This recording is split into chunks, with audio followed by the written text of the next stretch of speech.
So wide receiver Quincy Porter, one of the top available players in the class of 2025, just recently revealed his top six. And today, we've got to talk about it, especially with schools like Ohio State, A&M, Michigan, Penn State, OU, and Alabama being included. We've got to break this down. We need to dive into it and everything in between. But before we can, as always, y'all know the drill. I have got to hear from you.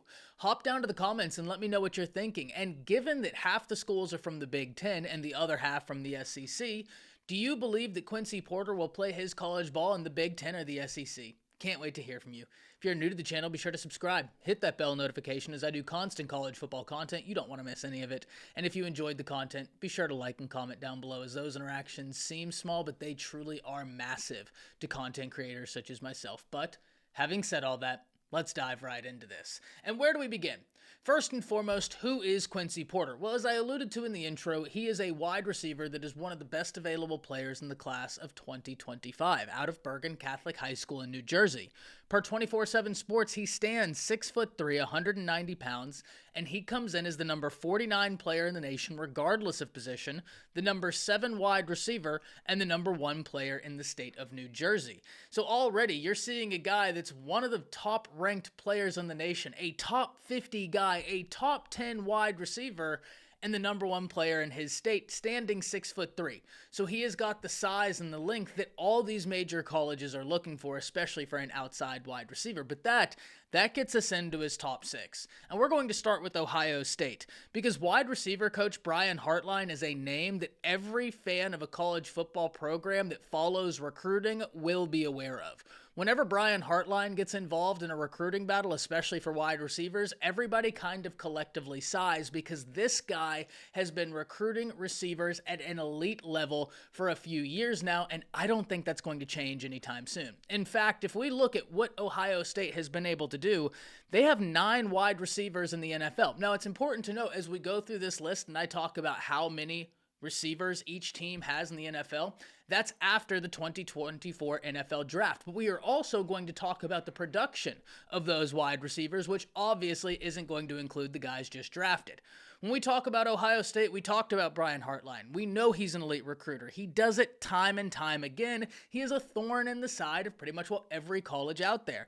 They have 9 wide receivers in the NFL after the draft, and they have a production of 5,527 yards in 2023, painting the picture that that is a place to go if you are a wide receiver. They develop you, they send you to the NFL, and those wide receivers have been very productive.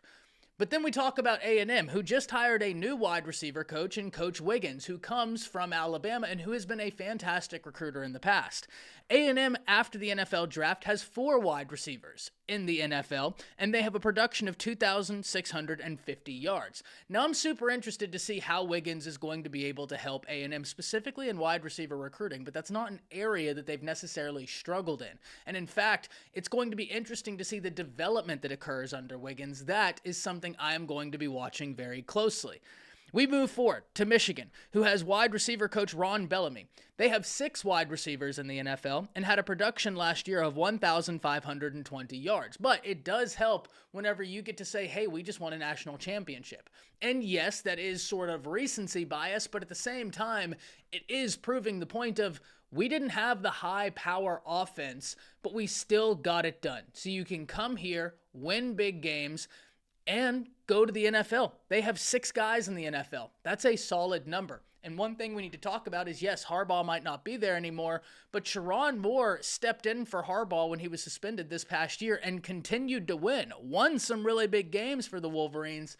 And I'm really interested to see what their 2024 season is going to look like. In my opinion, that's going to be a determinant for a lot of these prospects wondering, will we go to Michigan? Because right now, they're not exactly recruiting like a school that just won the national championship, though I must admit, it's really early to be throwing that around. We're in May. We know that recruiting really doesn't start heating up until the summer, so it's probably far too early to lay that at Michigan's feet. We move forward to yet another Big Ten school, Penn State, with Marcus Hagans. They have 6 wide receivers in the NFL, and last year had a production of 1,954 yards. Now, Penn State's interesting because they have quarterback Drew Allar, who I think most people in college football are interested in seeing, are you going to take that next step in your development?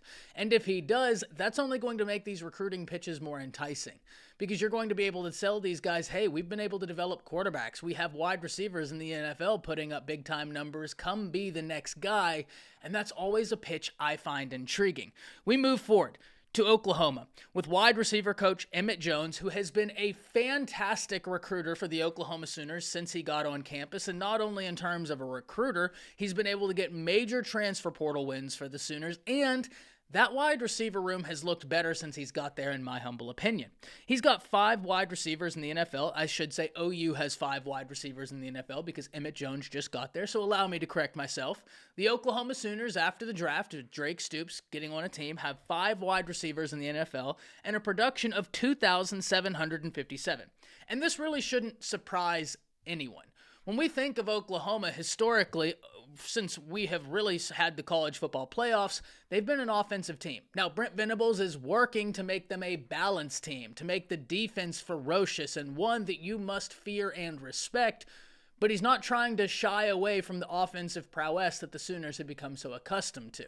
When we look, they have quarterback Jackson Arnold, former 5-star, a quarterback that myself and so many others are really intrigued to see, especially with them entering the SEC. But if you are a Quincy Porter, you get to be recruited by Emmett Jones, by Oklahoma, with the understanding of, yes, when I get there as a true freshman, Jackson Arnold will still be there.